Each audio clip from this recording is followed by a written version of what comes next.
అని చెప్పి ప్రభుత్వానికి చెప్పాం. దురదృష్టం ప్రభుత్వం మోటార్ లాంచ్ చేయలేదు. ఇప్పుడు ఏం చేసిండ్రు? ఎల్లంపల్లి గేట్లు ఎత్తి సముద్రంలోకి నీళ్లు వదిలేరు. ఇది దుర్మార్గం. It's a criminal negligence. Criminal negligence. ఎవడైనా చుక్క చుక్కను ఒడిసి పడతాడు రైతుల కోసం. ఎందుకంటే నీళ్ల విలువ రైతులకు తెలుస్తుంది. ఈ ఉత్తమ్ కుమార్ రెడ్డికి రేవంత్ రెడ్డికి నీళ్ల విలువ తెలియదు. మీరు వ్యవసాయం చేసిన వాళ్ళు కాదు. కేసీఆర్ గారు కేంద్ర మంత్రి ఉన్నా ముఖ్యమంత్రి ఉన్నా ఆయన వ్యవసాయం చేసే ఒక రైతు. ఆయన రైతు గనక ప్రతి చుక్కను ఒడిసి పట్టిండు, రైతాంగానికి నీళ్లు అందించిండు. మీరెన్నడూ వ్యవసాయం చేయలే, అందుకే మీకు నీళ్ల విలువ తెలియదు. ఇలా కృష్ణానదిలో నీళ్లు సముద్రం పాలవుతున్నాయి, గోదావరిలో నీళ్లు సముద్రం పాలవుతున్నాయి. గుడ్లప్పగిచ్చి రేవంత్ రెడ్డి ఉత్తమ్ కుమార్ రెడ్డి చూస్తా ఉన్నారు. మీ యొక్క నేరపూరిత నిర్లక్ష్యం వల్ల ఇలా రాష్ట్ర రైతాంగానికి తీవ్రమైనటువంటి నష్టం జరుగుతూ ఉంది. ఒకవైపు వరదలు ముంచెత్తుతా ఉంటే రాష్ట్రంలో కొన్ని జిల్లాల్లో కొన్ని ప్రాంతాల్లో ఇప్పటికీ చెరువులు నిండలేదు, ఇప్పటికీ డ్యాములన్నీ ఖాళీగా ఉన్నాయి. గోదావరి పరివాహక ప్రాంతంలో 60% డ్యాములు ఖాళీగా ఉన్నాయి. ఏం చేస్తున్నారు మీరు? ఎవరి కోసం పనిచేస్తున్నారు? బీఆర్ఎస్ పార్టీ మీదనో కేసీఆర్ మీదనో హరీష్ రావు మీదనో కోపం ఉంటే ఎందుకు రైతులకు శిక్ష వేస్తున్నారు? మాకు వేయండి శిక్ష, మేము అనుభవిస్తాం. కానీ మీరు మీ బురద రాజకీయాల కోసం వరద నీటిని సముద్రంలోకి వదలకండి, వరద నీటిని ఒడిసి పట్టండి, బురద రాజకీయాలు మానండి అని చెప్పి నేను కోరుతా ఉన్నా. ఇదేం చిల్లర రాజకీయాలు? అరే కట్నింట్ల లెక్క పెట్టె పొయ్యి లెక్క రెడీగా మోటార్లు, కాళేశ్వరం మోటార్లు ఉంటే కాళేశ్వరం ప్రాజెక్టు కూలింది అని మీరు చెప్పిన అబద్ధాన్ని, మీ గోబల్స్ ప్రచారాన్ని నిరూపించడం కోసం ఇలా మోటార్ లాంచ్ చేస్తలేరు. మీరు చెప్పిన అబద్ధాన్ని పదే పదే చెప్పింది. ఇలా నీళ్ళు వస్తే మీరు చెప్పిన అబద్ధాలని ప్రజలకు అర్థమవుతుందని కావాలని మీరు మోటార్ లాంచ్ చేస్తలేరు ఈరోజు. అరే ఒకటి నీళ్లు సముద్రం పాలు చేస్తారు. నేను వారం కిందనే చెప్పినా, అరే మంచి ఫోర్కాస్ట్ ఉన్నది, వర్షాలు పడబోతున్నాయి, మోటార్లు ఆన్ చేయండి, నింపండి అని చెప్పిన. ఇక నిజంగా చూడండి మీరు, అన్నపూర్ణ 3.5 టీఎంసీలు, ఆడు ఉన్నది 1 టీఎంసీ. అన్నపూర్ణ రిజర్వాయర్ కెపాసిటీ 3.5 టీఎంసీలు, ఉన్నది 1 టీఎంసీ. రంగనాయక్ సాగర్ 3 టీఎంసీలు, ఉన్నది 1 టీఎంసీ. మల్లన్న సాగర్ 50 టీఎంసీలు, ఉన్నది 10 టీఎంసీలు. కొండపోచమ్మ సాగర్ 15 టీఎంసీలు, అక్కడ ఉన్నది 4 టీఎంసీలు. బస్వాపూర్ 12 టీఎంసీలు, అక్కడ ఉన్నది 1/2 టీఎంసీ. ఇవన్నీ నింపుకోవచ్చు కదా.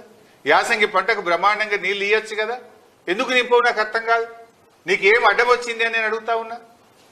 అంటే కాళేశ్వరం కూలింది అన్నాం కదా, నీళ్ళు నింపితే ఎట్లా?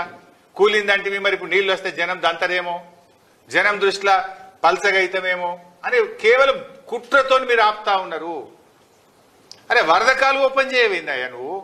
ఇవాళ ఎస్ఆర్ఎస్పి ప్రాజెక్టులో ఆల్రెడీ 61 టీఎంసీలు వచ్చినాయి. దాని సామర్థ్యం 80 టీఎంసీలు.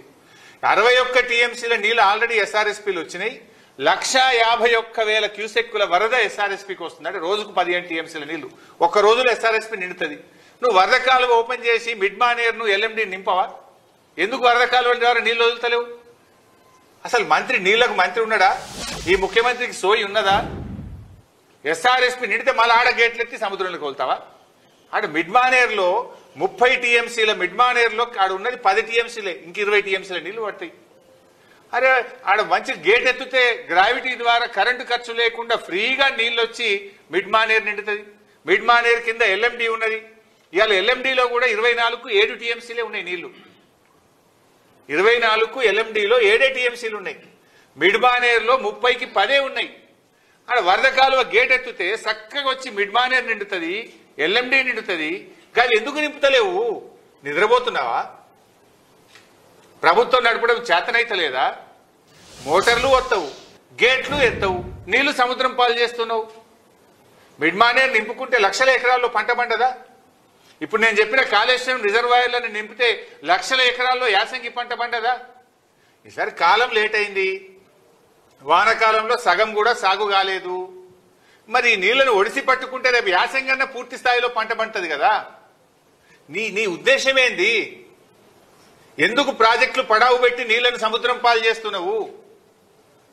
What is wrong with you? వెంటనే మేము రెండు విషయాలు డిమాండ్ చేస్తున్నాం. తక్షణమే రోజుకు 2 టీఎంసీల నీళ్లు తేవచ్చు ఎల్లంపల్లికి వెళ్ళి. 7 మోటార్లు ఉన్నాయి ఎల్లంపల్లిలో. 7 మోటార్లు నడిపితే 22,000 క్యూసెక్కుల నీళ్లు మిడ్మానేరుకు వస్తాయి. ఎందుకు 3 మోటార్లే నడుపుతున్నావు? ఎందుకు 3 నడుపుతున్నావు? ఎందుకు నీళ్లను సముద్రం పాలు చేస్తున్నావు? తక్షణమే 7 మోటార్లు వత్తాలే 2 టీఎంసీల నీళ్లను మిడ్మానేరుకు, మిడ్మానేరు నుంచి రోజుకు 1 టీఎంసీని అన్నపూర్ణ, రంగనాయక సాగర్, మల్లన్న సాగర్, కొండపోచమ్మ సాగర్, బస్వాపూర్ రిజర్వాయర్లకు తేవాలే. యాసంగి పంటలో లక్షలాది ఎకరాలకు నీళ్లు ఇయ్యాలని చెప్పి మేము కాంగ్రెస్ ప్రభుత్వాన్ని డిమాండ్ చేస్తా ఉన్నాం. ఎస్ఆర్ఎస్పీ వరద కాలువ గేట్లు ఎత్తండి, వరద కాలువ ద్వారా మిడ్మానేరు నింపండి, మిడ్మానేరు నుంచి ఉన్న కాళేశ్వరం మోటార్లను ప్రారంభించి అన్ని రిజర్వాయర్లు, చెరువులు, చెక్ డ్యాంలు అన్ని కూడా నింపాలని చెప్పి మేము ప్రభుత్వాన్ని డిమాండ్ చేస్తున్నాం. ఇక్కడ అర్థం చేసుకోవాల్సింది ఏంటంటే, అన్నపూర్ణ అయినా, రంగనాయక సాగర్ అయినా, మల్లన్న సాగర్ అయినా, కొండపోచమ్మ సాగర్ అయినా, బస్వాపూర్ అయినా వర్షపు నీటితో నిండేటి కావు ఇవి. These are the artificial reservoirs. ఇవి మోటార్లతోనే నింపాలి, వర్షపు నీటితో నిండవు. ఇది నింపి పెట్టుకుంటే వానకాలంకి ఏమైనా తక్కువ పడితే వానకాలంకు వనికి వస్తుంది, లక్షల ఎకరాల్లో యాసంగి పంట పండుతుంది. పోయిన యాసంగిలో 5 లక్షల ఎకరాల పంట పండింది. మరి ఎందుకు ఆపుతున్నావు?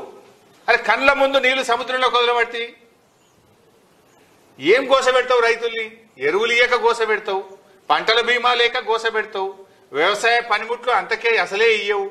ఆ ఉన్న నీళ్లను సముద్రం పాలు చేసుడేంది? ఇలా నువ్వు చేసే కష్టమేంది నాకు అర్థం కాదు. కరెంటు ఫుల్లు, నీళ్లు ఫుల్లు, కట్కొత్తుడే కదా. ఇలా ఏమైంది? అదృష్టవశాత్తు కృష్ణానదిలో కూడా 45 రోజుల ముందే వరదలు వచ్చినాయి. ఇలా కృష్ణానదిలో హైడల్ పవర్ ఫ్రీగా జనరేట్ అవుతుంది ఉచితంగా. జూరాలలో కరెంట్ ఉత్పత్తి అవుతుంది, హైడల్ పవర్, జల విద్యుత్తు. శ్రీశైలంలో ఉత్పత్తి అవుతుంది, సాగర్లో ఉత్పత్తి అవుతుంది, పులిచింతల్లో ఉత్పత్తి అవుతుంది. రోజుకు 42 మిలియన్ యూనిట్లు కరెంట్ ఉత్పత్తి అవుతుంది.